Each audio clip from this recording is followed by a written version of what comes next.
et on espère Merci que beaucoup. le plus vite possible votre activité reprendra, bien entendu. On va donner la parole maintenant à un professionnel du tourisme, Didier Arinaud, qui est avec nous. Bonjour. Bonjour. Directeur du cabinet ProTourisme, ce cabinet d'études spécialisé dans le tourisme et les loisirs, l'hôtellerie. La phrase de Djebari hier qui nous dit attention, c'est trop tôt pour réserver vos vacances d'été, on ne sait pas à quoi s'attendre, c'est la douche froide. Bien, écoutez, de deux choses l'une, soit Monsieur Djebari parlait de la crainte pour lui que les Français réservent des vacances à l'étranger, et dans ces cas-là, il a raison.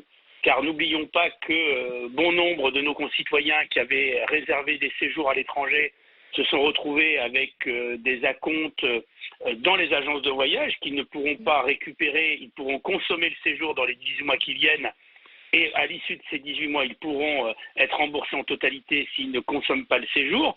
Mais c'est vrai que c'est très compliqué d'imaginer des Français partir à l'étranger cette année, comme il sera compliqué d'imaginer une venue en masse de clientèle étrangère en France. Donc de ce point de vue, il a raison.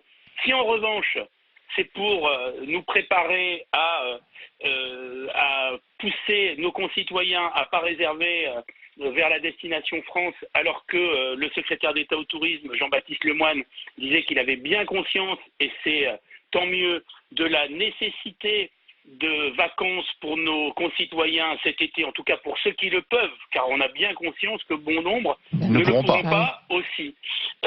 Rappelons que l'an passé, il y avait 17 millions d'étrangers qui étaient venus en France au cours de l'été. Ces clientèles, elles ne viendront pas. Ça, c'est une catastrophe.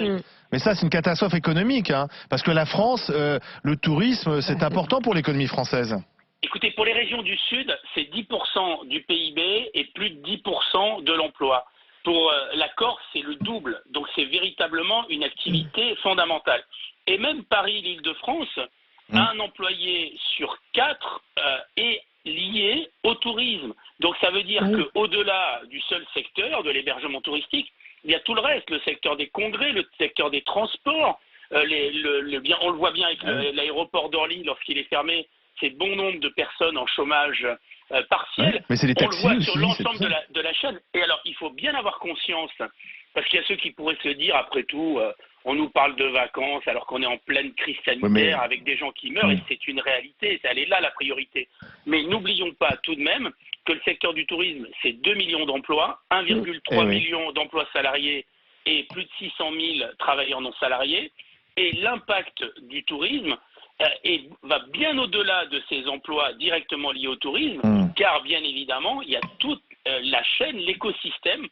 50% de la pêche française est commercialisée via les restaurants. Or, les restaurants sont fermés et nos pêcheurs n'ont plus de débouchés. En matière d'agriculture, c'est la même chose. On le voit bien avec des agriculteurs qui ont du mal à écouler nos produits qui sont les produits les plus exceptionnels. Je pense notamment à tous les produits labellisés. En ce moment, c'est la fraise label rouge du Lot-et-Garonne, les produits à qualité lente, tous les produits, toutes les appellations d'origine protégée. Il n'y a pas de débouché. Le tourisme constitue un débouché très important. Alors, il y a eu toute une petite musique qui consistait à parler du surtourisme, des dégâts du tourisme. C'est vrai dans certaines destinations. Mais en France, nous allons voir ce qu'est une saison touristique, une année touristique, avec beaucoup moins de tourisme. Et les dégâts vont être considérables. Donc la priorité, et c'est là où il faudra un peu de transparence et d'anticipation de la part des pouvoirs publics et du gouvernement. Aujourd'hui, j'entends bien que c'est le cadet de leurs soucis, mais il va bien falloir qu'à un moment donné, ils s'attellent à la tâche. La question, c'est comment les Français pourront partir en vacances et dans quelles conditions de déconfinement. Deuxième élément, comment on assure la sécurité de nos concitoyens. Les choses ne vont pas s'improviser à quelques jours d'ouverture. On procède comment sur les règles de distanciation, de nettoyage, de sécurisation des lieux publics, de clubs enfants, de piscines, de sites de visite. Donc tout ça, ça doit s'anticiper. Et pas le faire au dernier moment. Sauf le problème, c'est qu'anticipation, c'est pas le maître mot depuis le début de cette épidémie. Merci Didier Arinaud. En tout cas, si je comprends bien, ça sera surtout des vacances